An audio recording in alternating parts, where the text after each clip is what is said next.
ठीक है?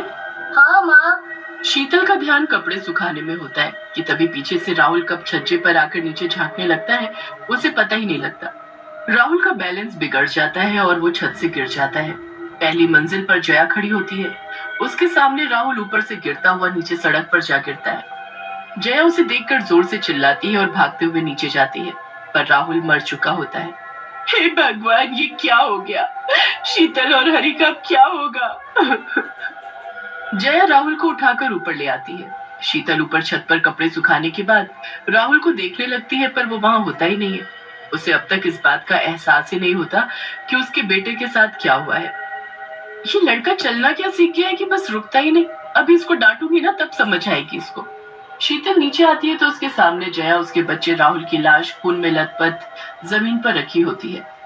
शीतल अपने बच्चे को ऐसे देख पागलों की तरह चिल्लाने लगती है। हाय हाय, मेरे बच्चे को क्या? नहीं नहीं, ऐसा नहीं हो सकता।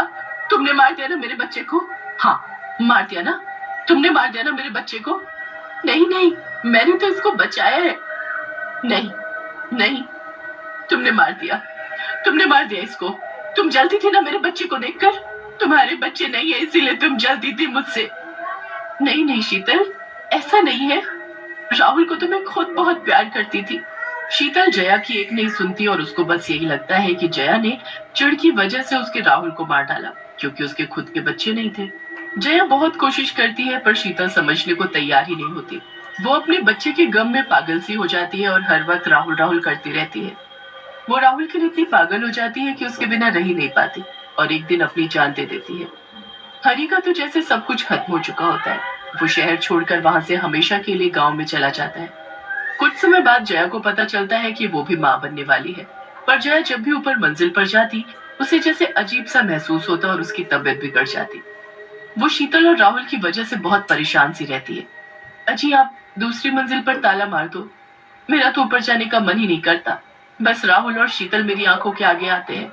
हाँ, वैसे भी तुम माँ बनने वाली हो तो तुम्हारे लिए कुछ समय बाद जया के एक बेटा होता है जिसका नाम वो अतुल रखते हैं। अतुल के साथ वो इतने खुश होते हैं कि वो उस भयानक दिन को बिल्कुल भूल जाते हैं। अतुल धीरे धीरे लगभग 1 साल का हो जाता है और घुटने घुटने चलता है। एक दिन जब जतिन ऑफिस गया होता है और जया किचन में होती है तो अतुल अपने खिलौनों से बाहर कमरे में खेल रहा होता है। फिर उसको एक आवाज आती है, आजा आजा मेरा बेटा, अपनी माँ के पास आजा। अतुल उस चुड़ैल की तरफ देखता है और देखता ही रह जाता है। चुड़ैल उसे इशारा करते हुए अपने पीछे पीछे बुलाने लगती है और अतुल भी उसके पीछे पीछे चल देता है। चुड़ैल फिर ऊपर दूसरी मंजिल पर चढ़ने लगती है और अतुल भी उसके पीछे पीछे सीढ़ियां चढ़ने लगता है। उसके बाद वो चुड़ैल जादू से वहां का ताला खोलती है और अतुल को अंदर ले आती है। अंदर आने के बाद वो ताला फिर से बंद कर देती है। मेरा बच्चा मुझे मिल ही गया। तूने मुझसे मेरा बच्चा छीना था ना, देख मैंने कैसे तुझसे तेरा बच्चा छीन लिया और तुझे कभी पता नहीं चलेगा। अब ये मेरे पास रहेगा हमेशा मेरा बेटा बनकर। यहाँ चुड़ैल अतुल के साथ खेल रही होती है और नीचे जया अतुल को ढूंढ ढूंढ कर पूरा घर सर पर उठा लेती है। मेरा बच्चा कहाँ चला गया? मेरा बच्चा। जया घर के बाहर भी अतुल को ढूंढ लेती है, से माँ बनने वाली होती है। जया को इस बार भी लड़का होता है जिसका नाम वो रोहित रखती है। इस बार वो अपने बेटे का बहुत ध्यान रखती है। फिर एक दिन जब जया और जतिन सो रहे होते हैं और रोहित खेल रहा होता है तो वो चुड़ैल फिर से आती है। बेटा रोहित, मेरा बच्चा, आजा मेरे पास, अपनी माँ के पास आजा मेरे बच्चे। चुड़ैल को देख रोहित मुस्कुराने लगता है। चुड़ैल चुपके से रोहित के करीब आती है और उसे उठाकर वही दूसरी मंजिल पर ले जाती है। फिर वो अतुल और रोहित दोनों को अपने बच्चे की तरह खूब प्यार करती है। जब सुबह जया की आंख खुलती है और वो रोहित को बिस्तर पर नहीं देखती तो घबरा जाती है। अच्छा जल्दी उठो, उठो, देखो रोहित कहाँ गया? अरे यही होगा, नीचे उतर गया होगा। उसको उतरना ही नहीं आता। बस फिर दोनों जल्दी से उसे पूरे घर में ढूंढते हैं पर वो कहीं नहीं मिलता। बिल्कुल पहले की तरह रोहित का कभी पता नहीं चलता। उसके बाद जया फिर से माँ बनती है और फिर से चुड़ैल उसके बच्चे को ले जाती है। जया और जतिन को कुछ समझ नहीं आ रहा होता कि उनके साथ ऐसा क्यों हो रहा है।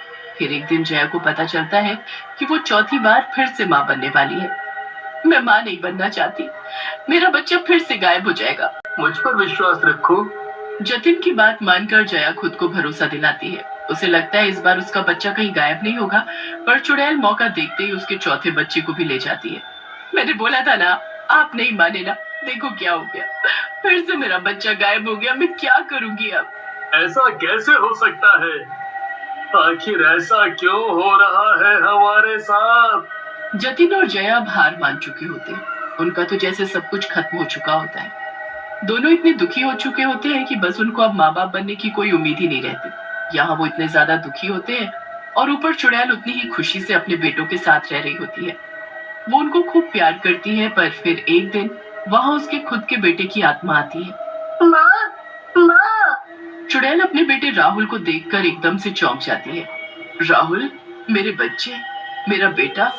माँ, ये सब कौन है? ये मेरे बेटे हैं। आपका बेटा तो बस मैं था ना माँ। ये दरअसल उस जया के बेटे हैं। मैंने उससे उसके एक एक बेटे को छीन लिया। तुमने ऐसा क्यों किया माँ? तुम ऐसा कैसे कर सकती हो? उसने भी तो तुमको मार डाला और मुझसे तुमको छीन लिया। वो चिढ़ती थी तुमसे, इसलिए उसने ऐसा किया। मैंने बस अपना बदला लिया और 5 बेटों की चुड़ैल माँ हूँ। अब तुम भी मुझे मिल गए हो ना, अब तो मेरे 5 बेटे हो गए हैं। नहीं माँ, आप मेरी माँ नहीं हो सकती। ऐसा क्यों बोल रहे हो बेटे? मैंने ऐसा क्या कर दिया? उस दिन आपने मेरा ध्यान नहीं रखा और मैं छत से नीचे गिर गया, जिसकी वजह से मेरी मौत हो गई। जया आंटी तो मेरे लिए बहुत रोई और मुझे बचाने की कोशिश भी की, पर आपने उनके ऊपर ही इल्जाम लगा दिया। नहीं नहीं, ये सच नहीं है, तुम झूठ बोल रहे हो। मैं झूठ क्यों बोलूंगा माँ? अगर उन्होंने मुझे मारा होता तो मैं खुद उनसे बदला लेता, पर उन्होंने ऐसा कुछ भी नहीं किया। वो तो बेचारी बिना कुछ किए सजा भुगत रही है, वो भी आपकी वजह से। आप गंदी माँ हो, बहुत गंदी। मैं जा रहा हूँ और कभी नहीं आऊंगा, कभी नहीं आऊंगा। नहीं नहीं बेटे, ऐसे मत बोलो, तुम मेरे पास रहो बेटा। आखिर असली बेटे तो तुम ही हो ना मेरे। एक शर्त पर मैं आपके साथ हमेशा रहूंगा, अगर आप इन बच्चों को वापस जया आंटी को दे दोगी। ठीक है बेटा, जैसा तुम बोलो, पर बस एक बार आज मुझे अपने 5 बेटों के साथ खाना खा लेने दो। माफ कर देना, मैं अपने बेटे के प्यार में पागल हो गई थी और बस तुमको बिना जाने कसूरवार समझ बैठी। मुझे माफ कर दो। मुझे मेरे 4 बेटे वापस मिल गए, बस मुझे कुछ नहीं चाहिए। मैं बहुत खुश हूँ। अब मैं और मेरा बेटा राहुल यहाँ से हमेशा के लिए चले जाएंगे। बस फिर चुड़ैल अपने बेटे राहुल के साथ वहाँ से चली जाती है। यमुना अपनी